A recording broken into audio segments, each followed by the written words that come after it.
누가복음 12장 13절에서 21절 말씀 보겠습니다.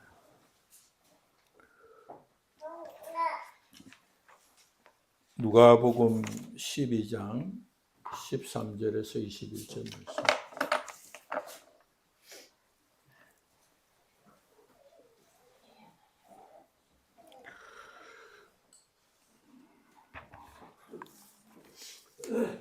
무리 중에 한 사람이 이르되 선생님 내 형을 명하여 유산을 나눠 주게 하소서 하니 이르시되 이 사람아 누가 나를 너희의 재판장이나 물건 나누는 자로 세우느냐 하시고 그들이 이르시되 상과 모든 탐심을 물리치라 사람의 생명이 그 소유에 넉넉한 데 있지 아니하리라 하시고 또 비유로 그들에게 말하여 이르시되 한 부자가 그 밭에 소출이 풍성하며 심중에 생각이 이르되 내가 곡식 사둘 곳이 없으니 어찌할까 하고 또 이르되 내가 이렇게 하리라 내 곡간을 헐고 더 컸게 짓고 내 모든 곡식과 물건을 그 사두리라 또 내가 내 영혼에게 이르되 영혼아 여러 해 쓸 물건을 많이 사두었으니 평안히 쉬고 먹고 마시고 즐거워하자 하리라 하되 하나님이 이르시되 어리석은 자여 오늘 밤에 내 영혼을 도로 찾으리니 그러면 내 준비한 것이 누구의 것이 되겠느냐 하셨으니 자기에 대하여 재물을 사두고 하나님께 대하여 부하지 못한 자가 이와 같으니라. 아멘. 사람마다 정도의 차이는 있겠지만 사람은 자기 계산에는 유능합니다. 제품의 할인율에 민감하고 또 포인트 적립의 하나에도 꼼꼼합니다. 자신의 수익과 지출, 통장의 잔액과 부채의 크기에도 민감합니다. 무엇을 사야 되고 또 어디에 투자해야 되고 또 어떻게 적립해야 되는 것에 대해서 민감합니다. 사람은 자기 이익에 민감하고 손해에 예민합니다. 그런데 이상하게도 인생에서 가장 중요한 계산에는 서툽니다. 살아있는 날이 얼마나 남았는지 모르면서 사람들은 마치 시간이 무한한 것처럼 살아갑니다. 사람은 영혼의 이익과 손해에는 둔하고 어리석을 때가 많습니다.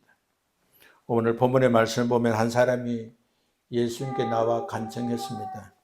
선생님, 내 형에게 유산을 나누라고 말해 주세요. 당시 유대사에서는 아버지가 세상을 떠나면 장남이 2배 유산을 받는 것이 관례였습니다. 그러니 이 사람은 아마도 둘째 아들이었을 것입니다. 그는 장남이 아니라는 이유로 유산을 적게 받고 손해본다고 여겼고 예수님께 공정한 부탁을 드린 것입니다. 예수님께서 내가 억울하지 않도록 공정한 판결을 내려달라고 부탁한 것입니다. 당시 사람들은 분쟁이 생기면 유대 율법 교사인 랍비를 찾아가서 부탁했기 때문에 아마도 이 사람도 예수님께 간청하면 예수님께서 자기 편을 들어줄 것이라고 기대했을 것입니다. 예수님은 그를 향해서 이렇게 말씀하십니다. 이 사람아, 누가 나를 너희의 재판장이나 나누는 자로 세우느냐? 예수님께서 하신 말씀은 단순한 거절이 아닙니다. 겉으로 보기에는 형제가 유산 문제로 다투는 분쟁의 문제로 보이지만 예수님은 그 사람 속에 감추어진 그런 탐심과 불만의 그림자를 보셨습니다. 그는 형과의 관계보다 자신의 목에만 관심을 가졌습니다. 정의보다 자기 이익이 더 컸습니다.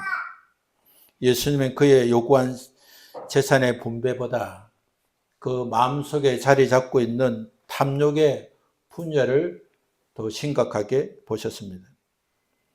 그래서 예수님은 그 사람의 표면적인 이유를 다루지 않으시고 그 내면을 보시고 말씀하신 것입니다. 이처럼 예수님은 언제나 우리의 관심은 우리가 드러난 그런 어떤 사건이 아니라 그 사건을 대하는 우리의 마음이 있다는 것을 알아야 합니다. 사람은 상황을 바꾸려고 하지만 예수님은 마음을 고치시기를 원하십니다. 예수님은 유산보다 영혼을 더 귀하게 여기시고 재판보다 회개를 더 원하시는 분이십니다. 예수님은 상과 모든 탐심을 물리치라. 사람의 생명이 그 소유에 넉넉한 데 있지 아니하리라고 했습니다. 그 사람은 형과 유산 문제를 가지고 예수님을 찾아왔지만 예수님은 그 사람의 문제를 먼저 보게 하신 것입니다.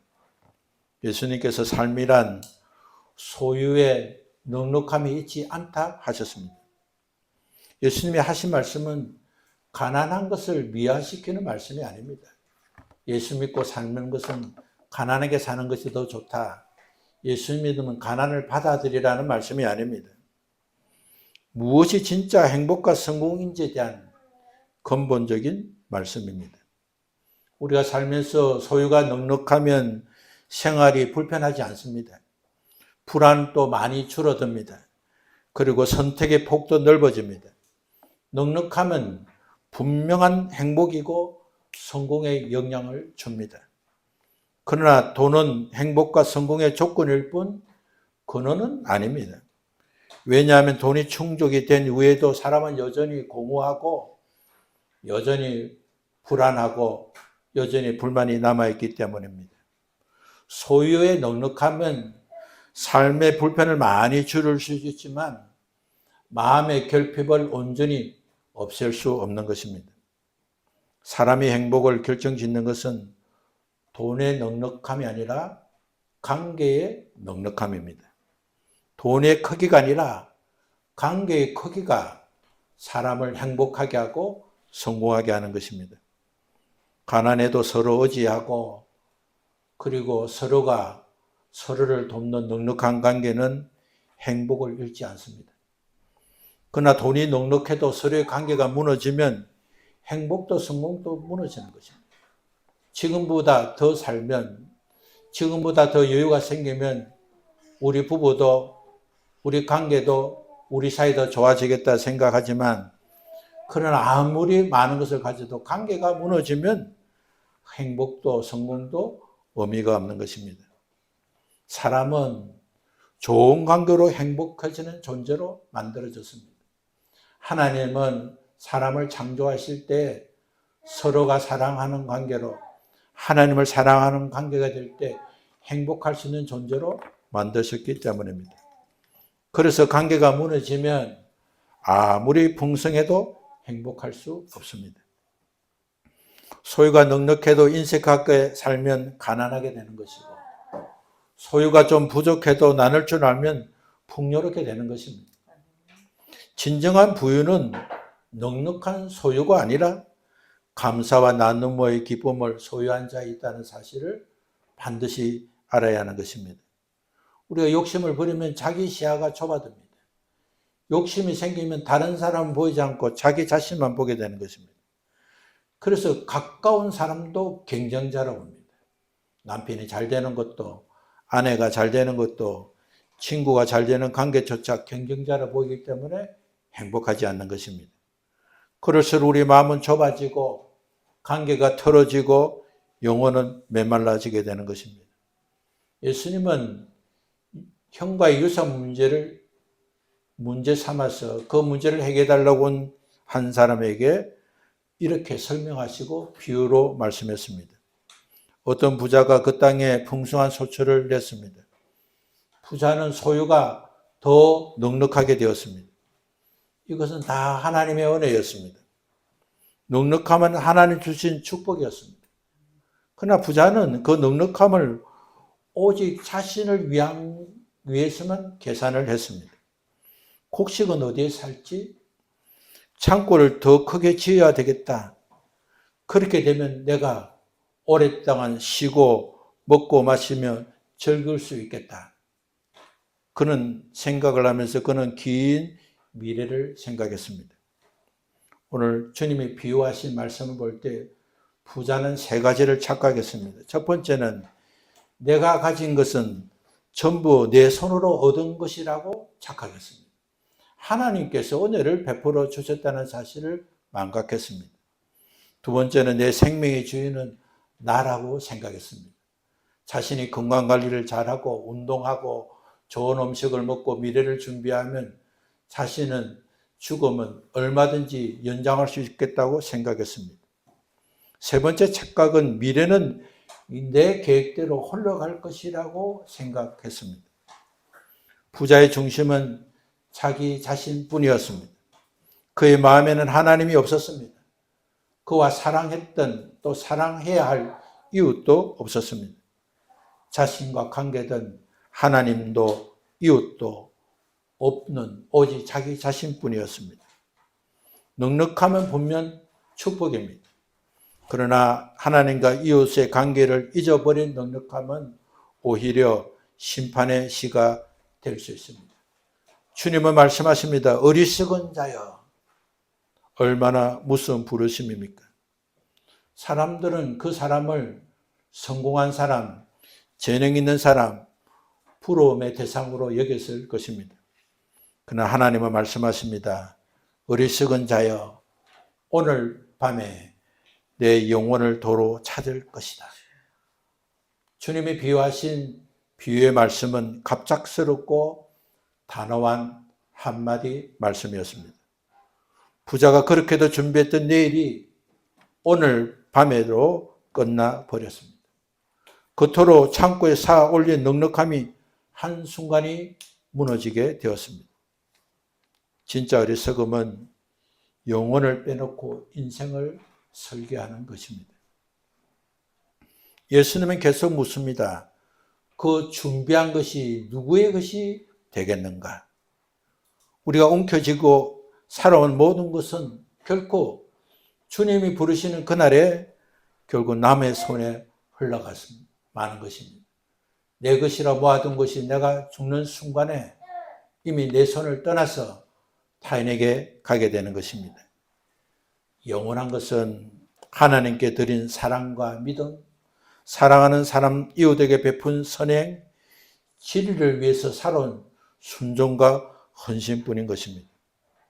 그것들은 사라지지 않습니다. 하나님의 법정에 기록되고 무덤을 넘어서 영원으로 이어가게 하는 것입니다.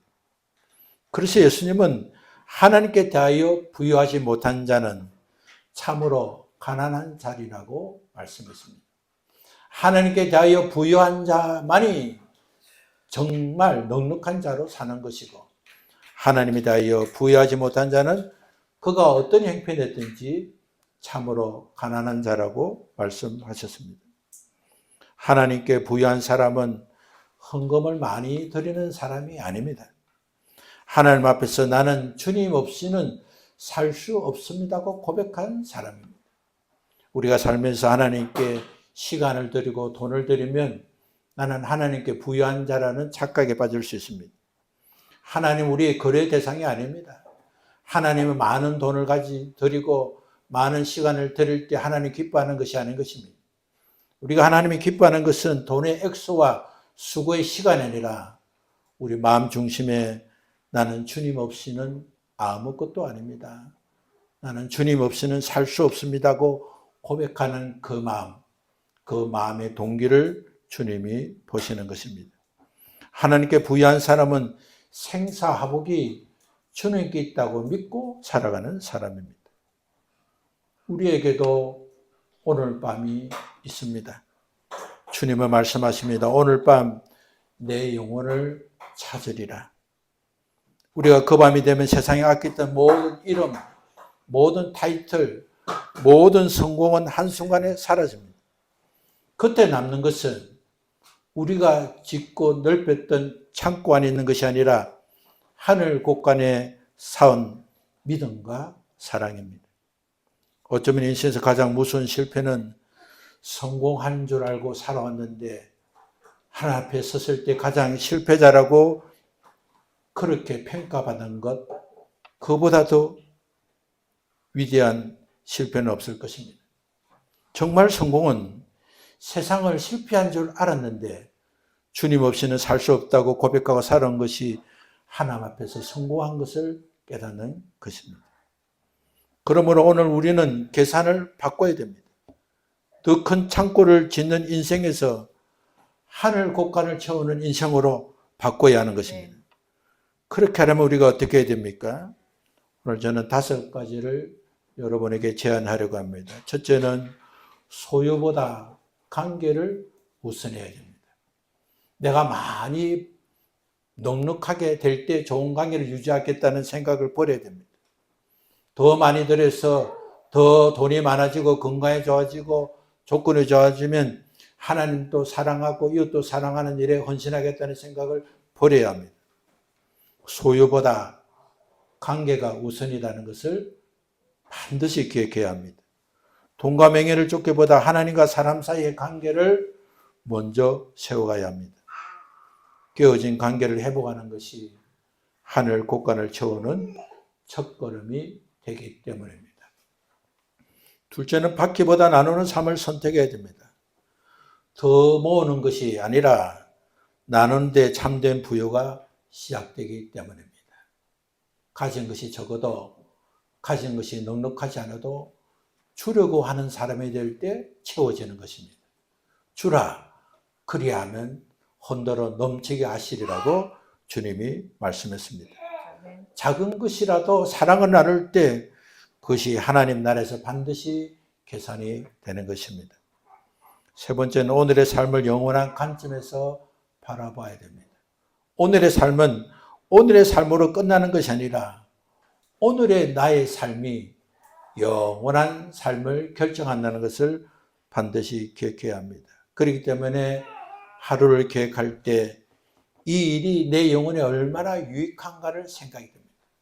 내가 그 사람을 만나고 내가 그 일을 하고 내가 그 말을 하고 그 행동을 했을 때 그것이 내 영혼에 얼마나 유익한가를 반드시 생각하고 질문해야 하는 것입니다. 눈앞의 성취보다 하나님이 기뻐하실 영혼의 열매를 바라봐야 할 것입니다. 네 번째는 감사로 사는 것이 습관이 되어야 됩니다. 범사에 욕심의 문을 닫고 믿음의 문을 열어야 범사에 감사할 수 있습니다. 우리의 마음은 늘 하늘의 부요함으로 채워지는 것을 기억하고 무슨 일을 만났을 때 감사하면 버릴 것이 없습니다. 그렇기 때문에 세상의 관점으로 실패하고 아프고 힘들어도 하나님 감사합니다. 주님을 사모하고 주님을 바라보고 주님 앞에 잘못을 깨닫고 회개할 수 있도록 주께서 인도하시니 감사합니다. 그런 감사함이 있을 때 우리의 마음은 하늘의 부유로 채워지는 것입니다. 5번째, 회개와 순종으로 계산서를 새로 써야 합니다. 잘못된 계산을 인정해야 합니다. 욕심의 장부를 지우고 믿음의 장부로 서 나가야 합니다.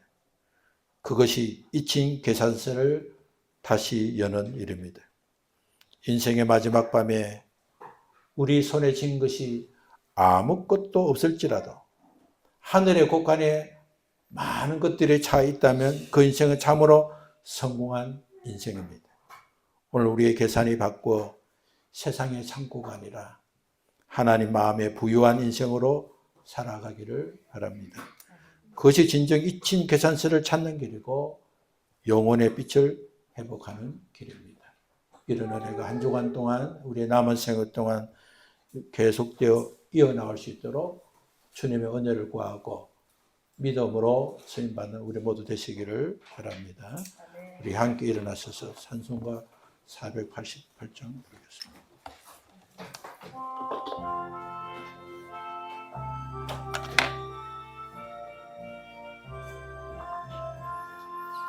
이 몸의 소망 무언가 우리 주 예수 우리 주 예수 밖에는 믿으리 아주 없도다. 주 나의 반석이시니 그 위에 내가 서리라. 저 위에 내가 서리라. 무섭게 바람 부는 밤 물결이 높이 설릴 때 우리 주 크신 은혜에 소망의 덫을 주리라. 주 나의 반석이시니 그 위에 내가 서리라. 그 위에 내가 서리라.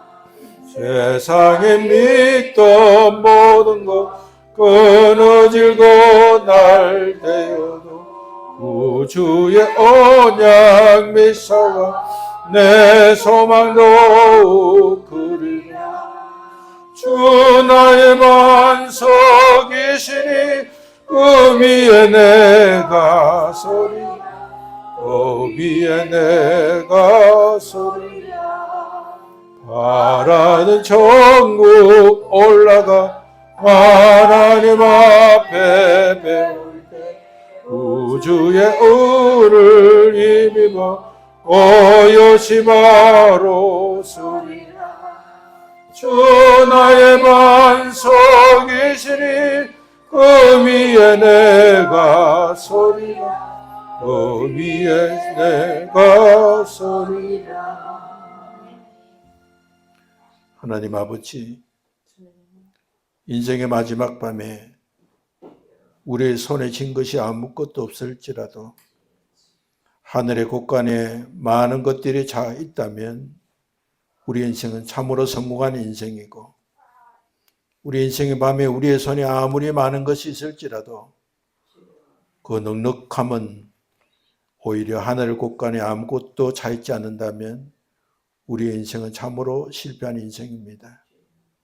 하나님, 오늘 우리의 계산을 바꾸어서 세상의 창고가 아니라 하나님 마음에 부유한 인생으로 살아갈 수 있도록 우리의 잘못된 생각과 거짓된 행동을 고치도록 성령님 우리 마음을 어루만져 주시고, 우리가 잘못을 깨달을 때마다 회개하고 믿음으로 새로운 걸음을 진행해서 하나님께서 우리에게 은혜를 베풀어 주심으로 이 땅에서도 넉넉하고 하나님 나라에서도 넉넉한 그러한 부유한 믿음과 성공과 사랑과 은혜를 누려가는 거룩한 주의 자녀들이 되게 하여 주옵소서. 이제는 우리를 사랑하신 예수 그리스도의 은혜와 그 사랑 안에 살도록 우리에게 구원의 길을 확정해 주신 하나님 아버지의 크신 사랑과 그 사랑과 그 은혜를 깨닫고 날마다 영원한 나라를 사모하며 살도록 우리 안에 내조하시는 성령님의 교통하심이 오늘 주의 말씀을 듣고 잊혀진 계산서를 깨달아 하나님 앞에 바른 삶으로 거룩한 백성이 되고 거룩한 부유한 자가 되기를 힘쓰기를 작정한 사랑하는 주의 자녀들 머리 위에, 가정 위에, 일터 위에, 걷는 걸음 위에 이제부터 영원토록 함께 계시기를 주 예수 그리스도 이름으로 축원합니다. 아멘. 감사합니다.